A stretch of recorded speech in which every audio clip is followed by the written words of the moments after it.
की संख्याबळाचा जर विचार केला आणि जर तुम्हाला अतिरिक्त उमेदवार द्यायचा असेल तर महाविकास आघाडीची मतं फोडल्याशिवाय तुम्हाला तुमचा अतिरिक्त उमेदवार निवडून आणता येणार नाहीये। ही परिस्थिती असताना या निवडणुकीमध्ये हे सगळं करायचंच आहे का की भाजप एक पाऊल मागे राहणार? बघा कविताजी, कालच आम्ही आमची अधिकृत उमेदवारांची यादी डिक्लेअर केली होती। त्याच्यात तुम्हाला एक ऍडिशनल उमेदवार दिसला का?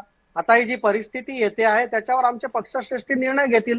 आणि आज कसं आहे की आज जे ठाकरे गट आहे किंवा जे राष्ट्रवादी काँग्रेस शरद पवार आहे किंवा काँग्रेस पार्टी यांचे सगळे आमदार यांच्या नेतृत्वाशी नाराज आहे, कारण यांच्यात आपापसात एकोपा नाही आहे आणि आज जनतेचे प्रश्न उचलण्याशिवाय हे आपापसात भांडून राहिले। तर आज आमदारांना पुढे कसे निवडून येऊ याच्यावर सुद्धा डाऊट आलेला आहे। तर त्यांनी जर उद्या वोटिंग केलं कोणत्या नवीन उमेदवाराला तर मला आश्चर्य वाटणार नाही।